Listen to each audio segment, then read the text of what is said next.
जनता party तो पूरा खोले हुए था। मेरे पास प्रूफ है कि जनता पार्टी क्या कहेगा। जनता पार्टी क्या कहेगा कि हम ईमानदार हैं? नहीं ईमानदार है। भारतीय जनता पार्टी ईमानदार है ही नहीं। उनका उम्मीदवार अवधेश सिंह जी खुलेआम पैसा बांटे, गमछा बांटे। गमछा जो ओढ़ा रहे हैं, क्या वह गमछा नहीं हुआ? वो आचार संहिता का उल्लंघन है कि नहीं? कहाँ लिखा हुआ है कि आप गमछा पहना के आप मतदाता को कहिएगा कि हमारे पार्टी में चले आइए? वो भी तो एक तरह से आचार संहिता का उल्लंघन हुआ, वो भी एक तरह से घूस हुआ।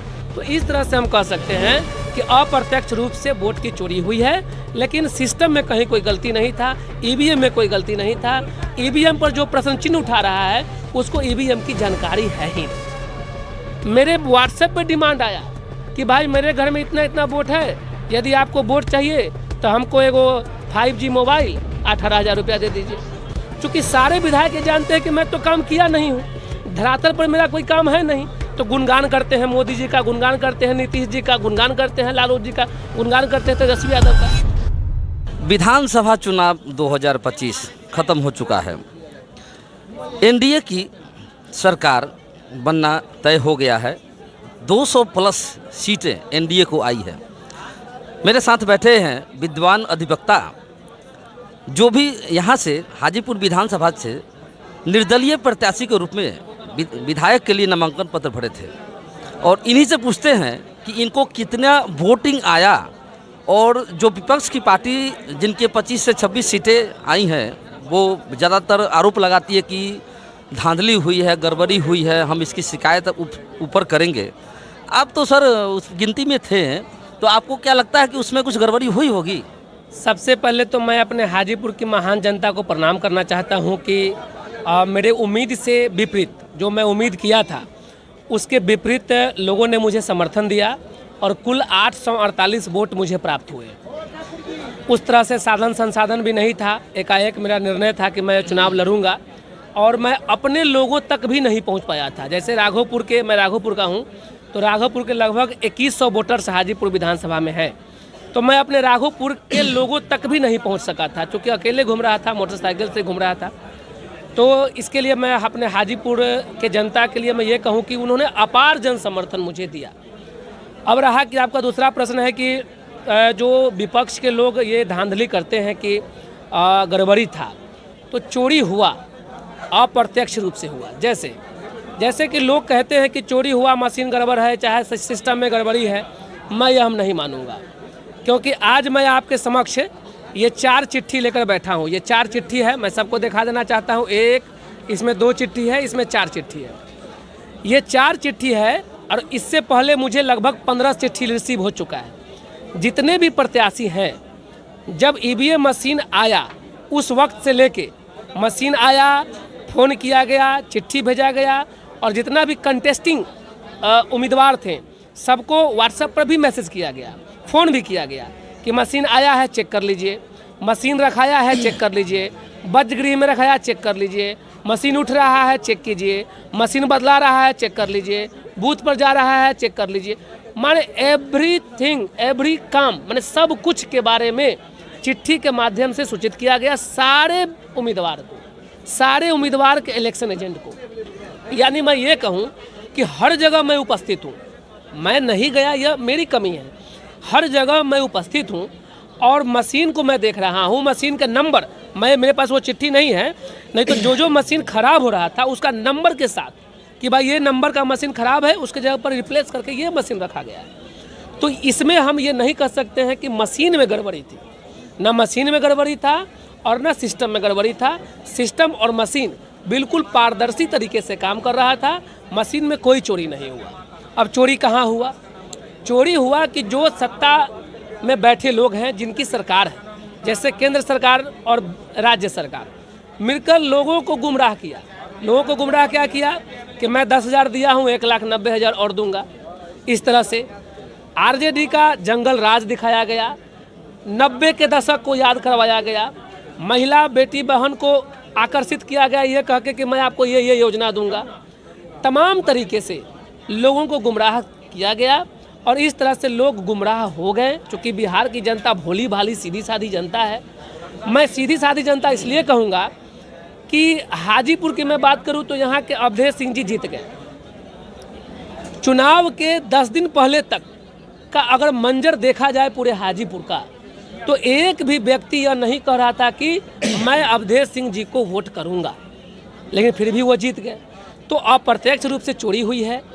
अब उस चोरी का भी मैं अगर प्रतिशत निकालूं तो इस तरह का जो मैं इस बार चुनाव लड़ा उसके आधार पर बोल रहा हूं, और बिल्कुल सदा हुआ भाषण है मेरा। ये नहीं कि मैं किसी के बहकावे में आ रहा है, चाहे मुझे कोई गुमराह कर सकता है। मैं विद्वान अधिवक्ता हूँ और बच्चे से तेज हूँ। जितना लोग हमको जान रहे होंगे 8वां क्लास से, तो हम बिल्कुल अपना पूरा विवेक में काम कर रहे हैं, है ना। तो 50% जनता में 25-25 है। 25 जो है 50 में 25 जनता वह अपने आप को मान लिया है कि भाई हम आरजेडी को वोट देंगे, चाहे आरजेडी किसी को खड़ा कर दे, कुत्ता बिलाए किसी को खड़ा कर दे, मैं उसको वोट दूंगा, चूंकि ललटेन छाप को वोट दूंगा। 25 जनता है जो कहता है मैं कमल को वोट दूंगा। ये अपने आप को फिक्स कर लिए हैं पार्टी के नाम पर।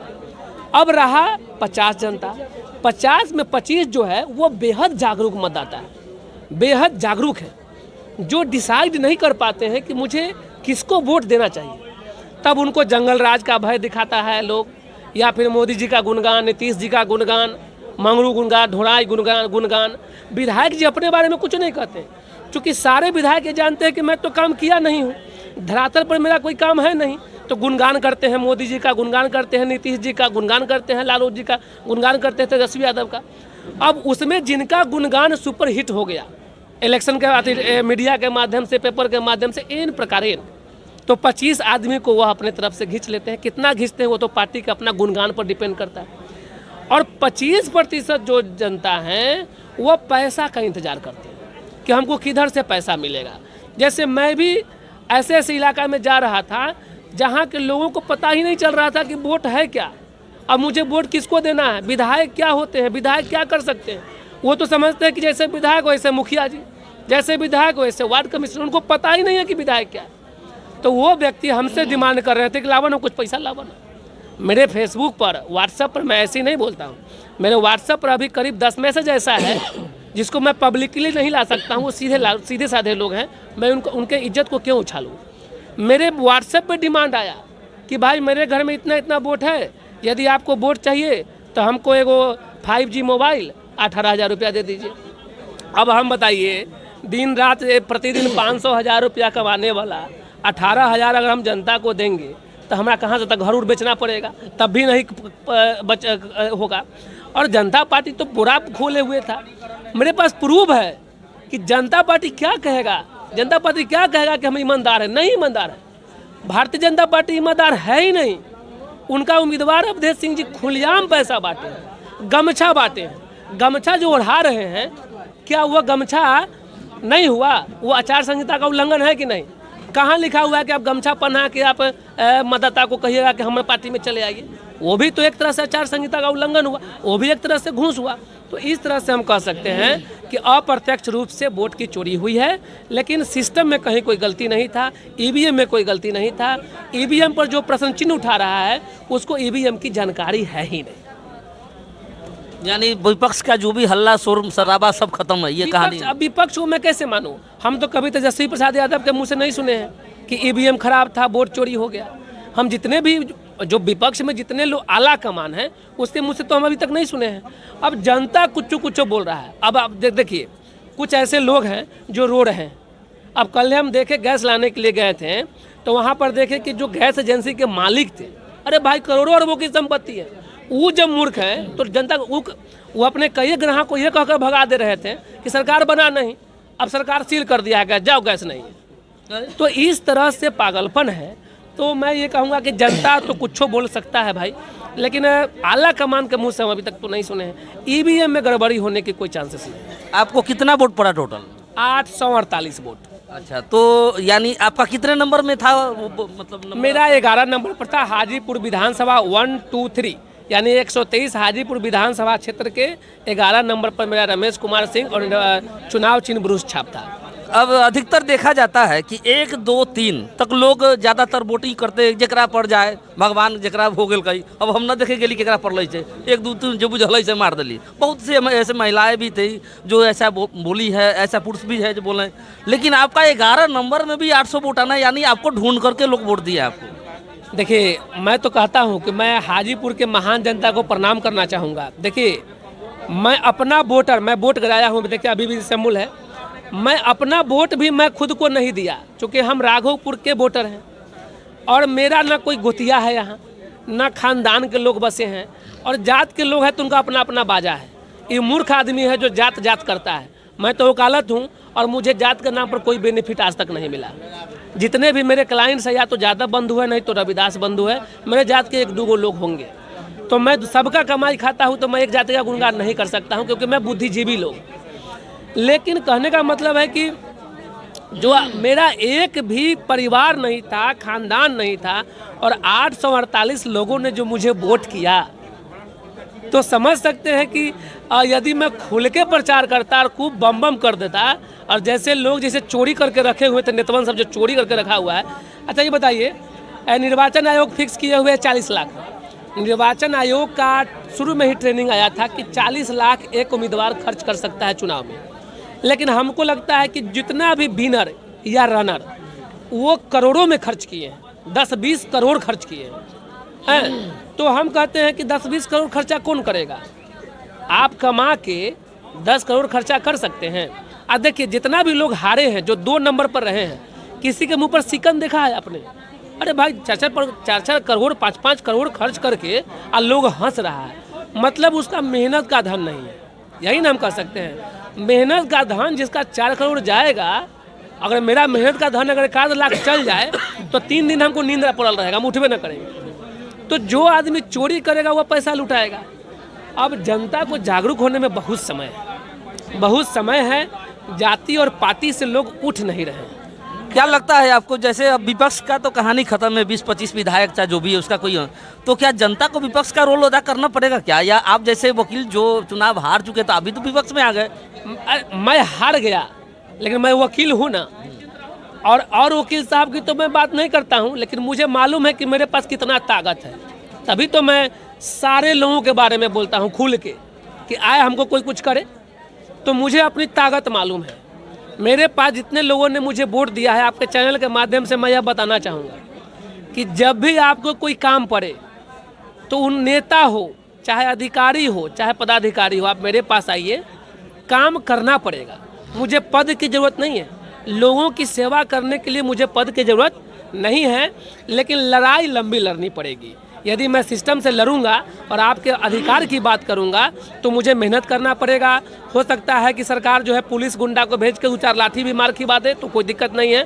फिर जो हमको लाठी मारेगा उसका वर्दी भी मैं छीन लूँगा, मेरे पास ताकत है उतना, मुझे लाठी आसानी से कोई नहीं मार सकता है। मैं आम जनमानस तो हूँ नहीं, मैं वकील हूँ, और एक वकील का बड़ा संघ है। मैं आपको क्या लगता है आम जनमानस को जब चाहे पुलिस मार? मैं अपना वकील के बारे में बता दूं कि इंडिया का सबसे बड़ा संघ ऑल इंडिया बार काउंसिल का मैं मेंबर हूँ। पूरे हिंदुस्तान के एडवोकेट एसोसिएशन की ताकत है मेरे साथ। यदि बिना काम के पुलिस मुझे मारेंगे तो जो मुझे मारेंगे और जो मार खिलवाएंगे उनका क्या दशा होगा वो आपके चैनल के माध्यम से मैं बता देना चाहता हूँ कि मैं उनको छोड़ूंगा नहीं, उनको राख बना दूंगा।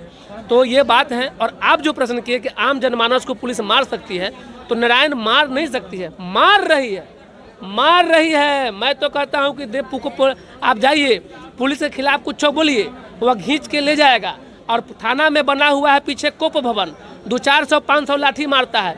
मैं तो बोलता हूँ किसी को हाथ तोड़ देता है, गोड़ तोड़ देता है, और वह बेटा जिसका गोड़ तोड़ता है पुलिस, जिसका हाथ तोड़ देता है, वह डरे कुछ नहीं कर पाता है, यह सोचकर कि अब अगर हम पुलिस के खिलाफ जाएंगे तो फिर हमको हाथ तोड़ देगा।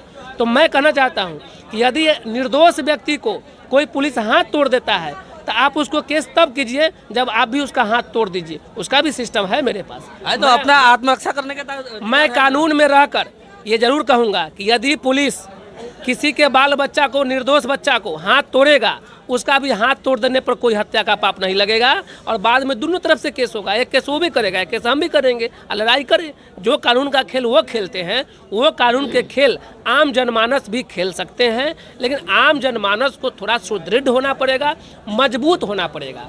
ये जीवन ईश्वर ने दिया है और इसको चलाने का और इसको समाप्त करने का अधिकार ईश्वर को है। यहाँ पुलिस का क्या गुंडागर्दी है? आप चलिए ना, हम दिखाते हैं कितना पुलिस थाना जेल में बंद है। अभी विदुर कुमार का डेट था कुछ दिन पहले, जो दारू बेचते हुए पकड़े गए थे, कटघरा में खड़े थे, जज साहब बेइज्जत कर रहे थे और रो रहे थे हाथ नीचे मुड़ी करके।